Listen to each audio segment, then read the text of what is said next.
Bom dia, alunos do sétimo ano, A e B. Na aula passada, nós estudamos o início da centralização do governo brasileiro, né?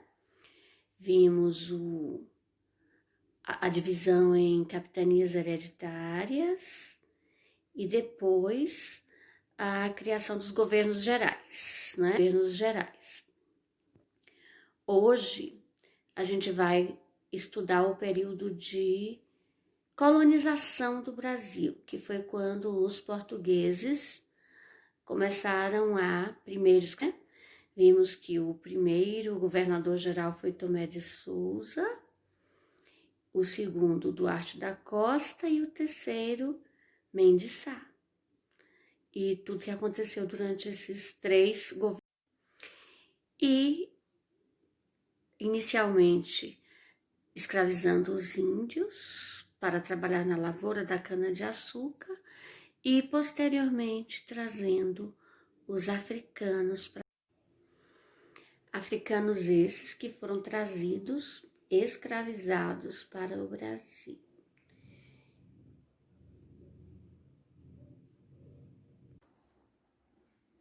Então, bom dia a todos e todas.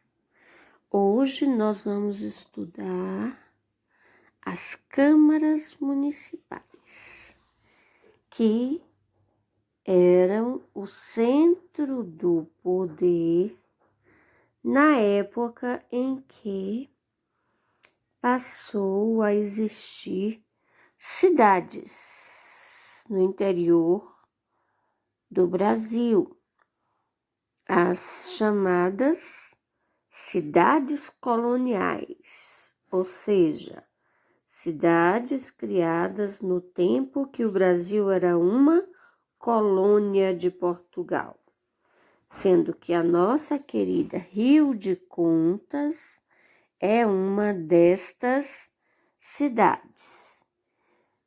Vejam este prédio, esse edifício de 2 andares, que era o máximo que se fazia na época, e que é bem parecida com a nossa Casa de Câmara e Cadeia, também chamado de Fórum Barão de Macaúbas, e onde hoje funciona a Secretaria Municipal de Meio Ambiente e de Turismo. Sobre as câmaras municipais. Com o avanço da colonização da América Portuguesa, o rei de Portugal mandou criar as câmaras municipais, que era um órgão encarregado de administrar as vilas e cidades brasileiras.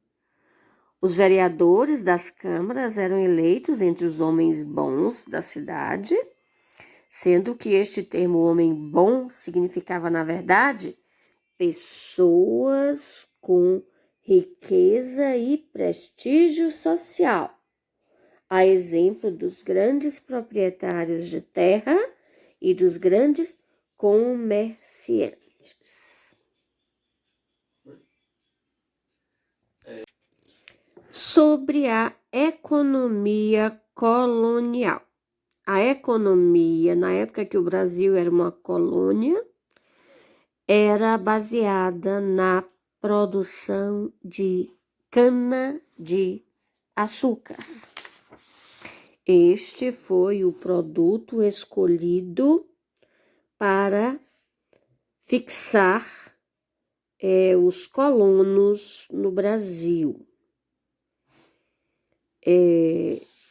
Inicialmente, o governo português mandou que se escravizasse os nativos da terra, os chamados índios.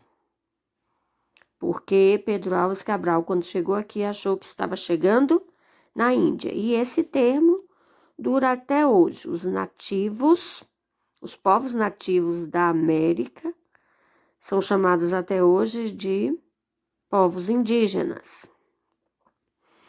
Então, o governo português promoveu as chamadas guerras justas. Justas no ponto de vista do governo português, né? Porque para os índios não eram justas coisa nenhuma.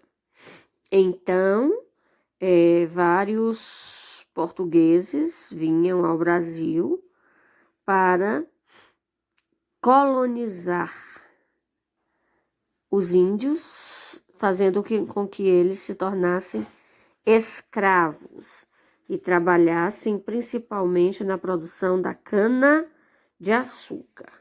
Por que a escolha da cana-de-açúcar? São 3 os motivos. Primeiro, o governo português já tinha experiência com esta produção. Eles já produziam açúcar nas ilhas da Madeira e Cabo Verde, que ficam lá na África. Então, eles já sabiam tudo que tinham que fazer para produzir a cana. Também porque o açúcar alcançava ótimos preços na Europa, gerando recursos para a monarquia portuguesa. Mas os primeiros engenhos foram construídos com empréstimos que o governo português fez em outros países da Europa. O terceiro motivo é que o solo, principalmente o solo do Nordeste brasileiro, é bem apropriado para o cultivo da cana.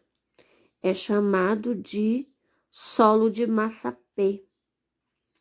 E também o clima. Então, a cana-de-açúcar foi o produto escolhido para colonizar o Brasil no período que estamos estudando.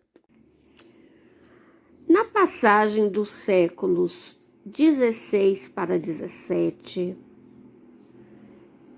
começam a chegar os primeiros africanos escravizados, lógico.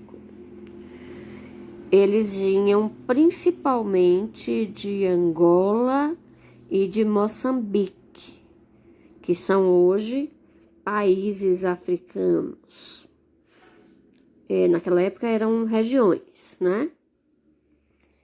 E esse tráfico de escravos, né, se deu porque os indígenas não se adaptaram ao trabalho com a cana-de-açúcar, o trabalho escravo, eles fugiam ou morriam devido a doenças e maus tratos. E houve também o fato de que os africanos já estavam acostumados com esse plantio. Então, os portugueses se aproveitaram do tráfico e trouxeram muitos africanos para o Brasil para trabalhar nas lavouras da cana e na produção do açúcar. Uma página muito infeliz da nossa história.